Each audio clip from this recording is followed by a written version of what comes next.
नमस्कार, आदाब। Freedom express पर आपका बहुत बहुत स्वागत है और मैं हूं रविंद्र। चीन सीमा से सटे पड़ोसी देशों में जितने भी खाली इलाके हैं वहां गांव बसाने में जुटा हुआ है।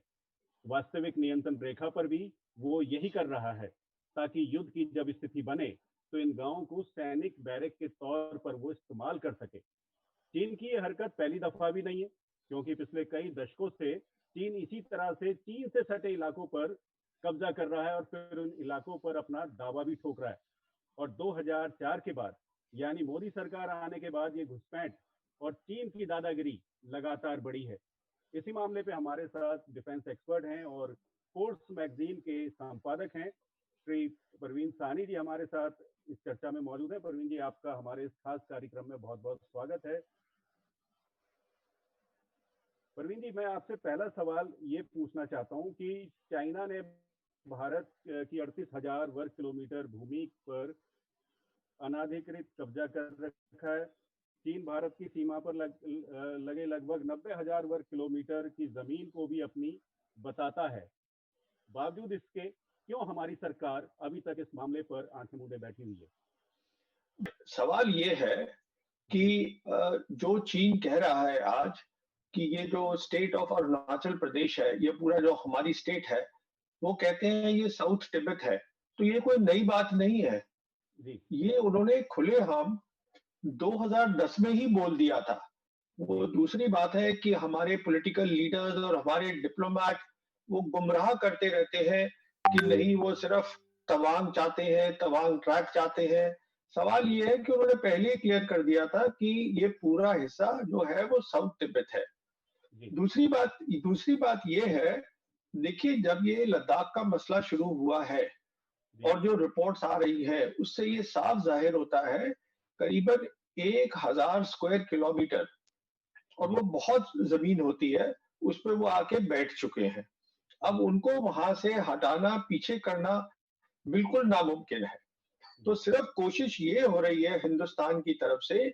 हमारी सेना, अब देखिए, हमारी सेना भी हर इंच का फिजिकली जाकर उसको रोक नहीं सकती है। जी अभी भी बहुत सारी जगह है जहां से अगर चीनी आना चाहे अरुणाचल प्रदेश में तो आ सकते हैं, क्योंकि जी वही एरिया जो है वो 2000 स्क्वायर किलोमीटर है सिर्फ अरुणाचल प्रदेश का। जी तो अब सवाल ये है कि ये सारा मसला जो है, जैसे हमारे रक्षा मंत्री कहते हैं कि ये जो मसला है ये इंफ्रास्ट्रक्चर का है, वो बना रहे हैं, हम भी बना रहे हैं। देखिए, बात ये नहीं है, बात ये है कि ये सारा मसला जो है वो मिलिट्री ताकत का है। जी वो बना रहे हैं, हम कुछ नहीं कर पा रहे हैं। वो हमारे एरिया में बना रहे हैं जी और हम अपने एरिया में बना रहे हैं। जी इस बात का फर्क समझिएगा। जो जी उन्होंने कब्जा कर लिया है 1,000 स्क्वायर किलोमीटर, वहां बना रहे हैं बैठकर आज। जी तो ये सारी बात होती है अच्छा, मिलिट्री ताकत की, हम कुछ नहीं जी कर सकते। मिलिट्री मिलिट्री ताकत पर ही अगर बात करें, फौज हुक्म पर चलती है। 1993 में भारत और चीन ने समझौते के तहत एलओसी पर रजामंदी जताई। भारतीय सेना 27 साल से वहां निगरानी करती रही, लेकिन फिर भी चीनी सेना 60 किलोमीटर भीतर घुस आई। तो इसे किस रूप से लिया जा सकता है? देखिए, जैसे मैंने आपसे बताया है कि 1993 से हम वहां पे जो कर रहे थे उसको जी बोला जाता है पुलिसिंग ड्यूटी। जी हम वहां पुलिसिंग ड्यूटी कर रहे थे, मतलब कि आप सिर्फ ये देख रहे हैं कि हाँ, सब कुछ ठीक चल रहा है। अभी वो ड्यूटी बदल गई है। अब इसको हम बोलते हैं मिलिट्री टर्म में, पुलिसिंग से अब गार्डिंग की ड्यूटी हो गई है। जी मतलब हमको फिजिकली उनको रोकना है कि वो आगे ना आए और हमारी जमीन पे आके ना बैठ जाए। तो ये जी तब्दीली बहुत बड़ी तब्दीली है जो हो चुकी है। अब जी जहां तक उनके आने का सवाल है, वो बिल्कुल जाहिर है कि जो हम थे, हमने इस तरफ ध्यान ही नहीं दिया। हमारा पूरा ध्यान हमेशा पाकिस्तान में ही लगा रहा। और जी स्पेशली जब से मोदी सरकार आई है, जी और मोदी, प्राइम मिनिस्टर मोदी ने खुद ही बता दिया था 2014 में कि देश को जी सबसे बड़ी जो थ्रेट है वो आतंकवाद से है। तो आतंकवाद जी तो पाकिस्तान से ही आएगा ना, जो ये बोल रहे हैं। तो जी इसलिए पूरा जो सोच है फौज की, वो पूरी उस तरफ लगी हुई है। यहाँ किसी ने ध्यान ही नहीं दिया। जी क्योंकि यहाँ ध्यान नहीं दिया, वो आके बैठ गए। ये जी हुआ है। जी 62 के युद्ध के बाद चीन ने भारत के खिलाफ कभी भी सैनिक कार्रवाई नहीं की, जो अब मोदी के शासनकाल में हुई है। ये बिल्कुल सच बात है। नहीं, ये सच बात नहीं है। और थोड़ा सा हमारा 1967 में थोड़ा बहुत हुआ था, स्कर्मिश हुआ था, कुछ स्कर्मिश से ज्यादा ही हुआ था, लोग मरे थे। एक बार हो चुका है बीच में। पर हाँ, ओवरऑल आप कह सकते हैं कि जी। इतने पैमाने पर जो आज आकर पीएलए बैठ गई है और जी। जैसे वो अपनी पूरी शक्ति आगे ला रही है, सैन्य शक्ति, ये जी। पहले कभी नहीं हुआ। जी। अगर हम बात करें, मोदी जी ने चीन के राष्ट्रपति शी जिनपिंग का अहमदाबाद में गर्मजोशी से स्वागत किया। मोदी जी 9 बार भी प्रधानमंत्री हैं। चीन से लगातार उनकी जो बात है वो चलती रही। बावजूद उसके ये जो चीन बार बार जो सीज फायर का उल्लंघन, तो उसे सीधा सीधा तौर पे नहीं कहेंगे, लेकिन जिस तरीके की घुसपैठ ये होती है, इसे किस रूप में लिया जा सकता है राजनीतिक, अगर नजरिए से इसको देखा जाए तो? देखिए, सबसे पहली बात ये है कि जो प्राइम मिनिस्टर मोदी हैं, वो 18 बार मिल चुके हैं शी जिनपिंग से। जी। अब 18 बार बहुत बहुत होता है जी। और कम भी होता है। कम इसलिए जी। होता है क्योंकि चीन हमारी तरह नहीं सोचता है। सबसे पहले हमारे पास एक्सपर्ट्स ही नहीं है, जो कि चीन की कैसी सोच है। देखिए, चीन की एक खास बात मैं आपको बताता हूँ। चीन की ये सोच है कि वो बातचीत भी कर सकते हैं और साथ में अपना मिलिट्री मसल भी दिखा सकते हैं। जी। तो उनके लिए घुसपैठ करना और बातचीत करना वो एक ही चीज है। हमारे जी। यहाँ ये होता है कि साहब या तो आप बात करिए या आप लड़ाई करिए। जी। तो उनकी हमको पहले तो सोच समझ में नहीं आ रही है कि वो चाहते क्या है। और सबसे बड़ी बात क्या है जो हम इस मुल्क में समझने की कोशिश नहीं कर रहे हैं, और वो ये है, चीन आज एक बहुत बड़ी ग्लोबल ताकत बन चुका है।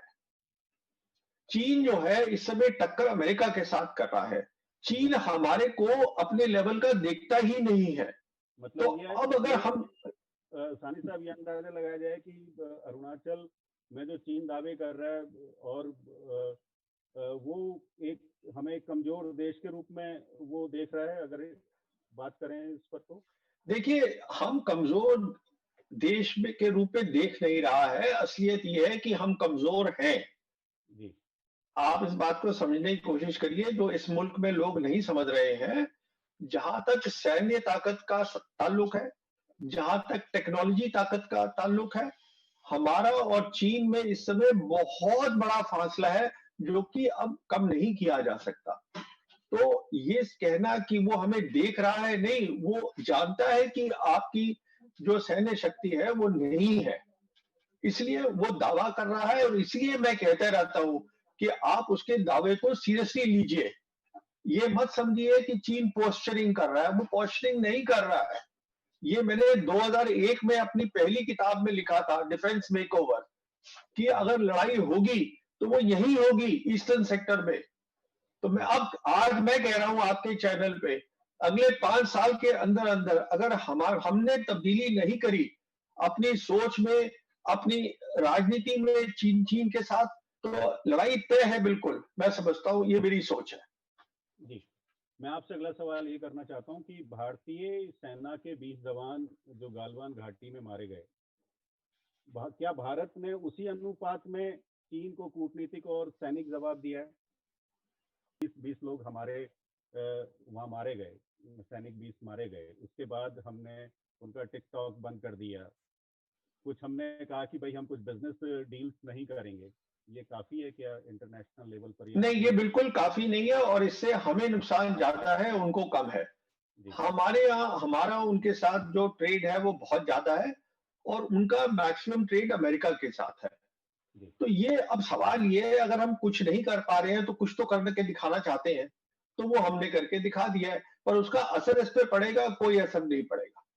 जी। अगला लद्दाख क्राइसिस में कोई असर नहीं पड़ेगा।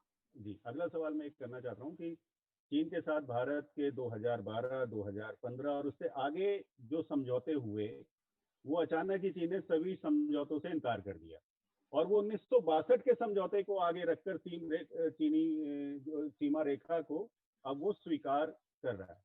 इसका क्या मतलब निकाला जाए, क्या क्या समझा जाए इस बात को? तो इसकी दो बातें हैं। पहली बात तो ये है कि जो चीन है वो लॉन्ग टर्म सोच बनाता है।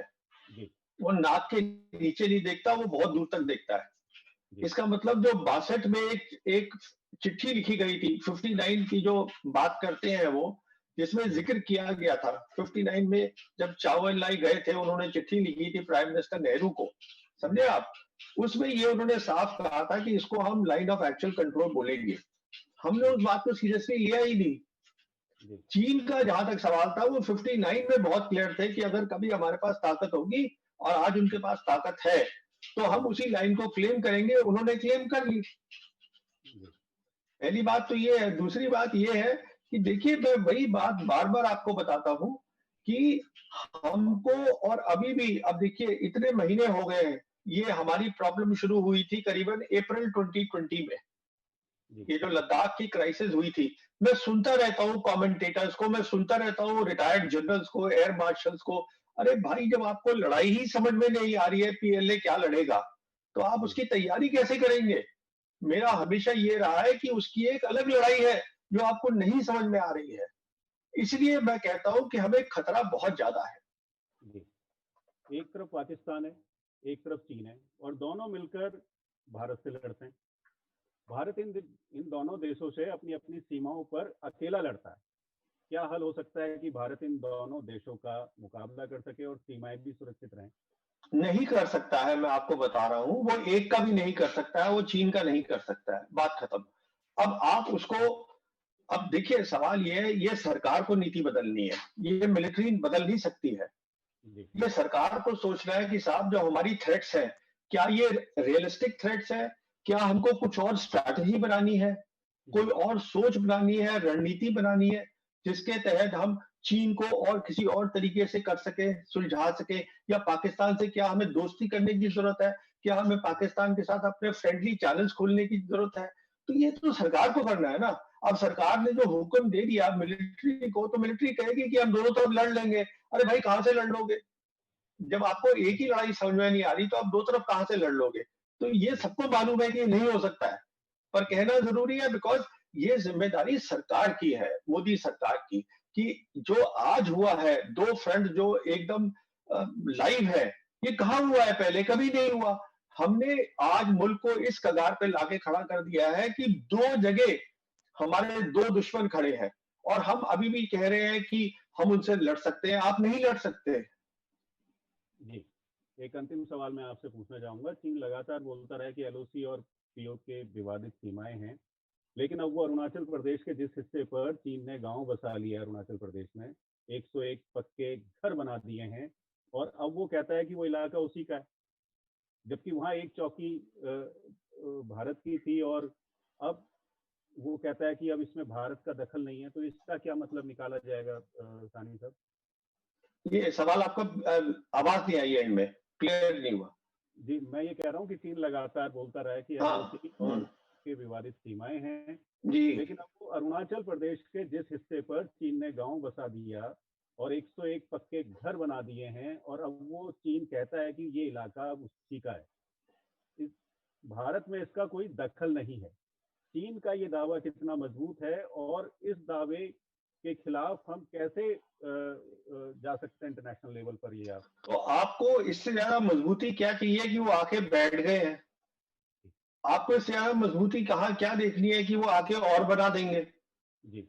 जब आप देखिए, सवाल मैं वही बार बार उसी बात पे आता हूं कि जी। जब आपकी सैन्य शक्ति में इतना ज्यादा फर्क है, तो आपको क्या चीज देखनी है? और जो नहीं वो करके दिखा रहे हैं, वो अंदर घुस गए, आपने क्या किया? अब वो बनाते जा रहे हैं। अब आप कहते रहिए कि साहब ये उनके कब्जे में जमीन थी, ये आप भी बना जी। के दिखाइए तो वहां पर एक विलेज, तब हम देखते हैं। क्योंकि ये नहीं हो पाएगा जब तक हम सच्चाई को नहीं मानेंगे। जी। देखिए, आप हल तभी निकाल सकते हैं किसी मसले का, अगर आप पहले सच को लिख लीजिए कागज पर कि सच क्या है आज का। उसके जी। बाद अगर आप वो लिखने को तैयार ही नहीं है, तो आप अपना कुछ भी बोलते रहिए। वो जी। उसको जो करना है वो करेगा, और वो कर रहा है। जी। तो ये परवीन साहनी जी हमारे साथ मौजूद हैं, और वो जो बता रहे हैं कि किस तरीके से हमें पहले अपनी जो सैन्य शक्ति है उसे बढ़ाना होगा, अगर हमें चीन का ईमानदारी से मुकाबला करना है तो सिर्फ टिकटॉक बंद करने से या कुछ ऐप बंद करने से चीन को पुख्ता जवाब नहीं मिल सकता। और जिस तरीके की वो घुसपैठ कर रहा है उसे भी हमें मजबूती से रोकने की जरूरत है। प्रवीण सानी जी, आपने अपना कीमती समय हमें दिया, इसके लिए आपका बहुत बहुत धन्यवाद। और शुक्रिया। जाने से पहले हम अपने दर्शकों से गुजारिश करना चाहेंगे कि फ्रीडम एक्सप्रेस एक इंडिपेंडेंट न्यूज चैनल है, आप इसे सपोर्ट करें और इसके वीडियोस को शेयर भी जरूर करें। इस प्रोग्राम में फिलहाल इतना ही, दीजिए इजाजत, नमस्कार, आदाब।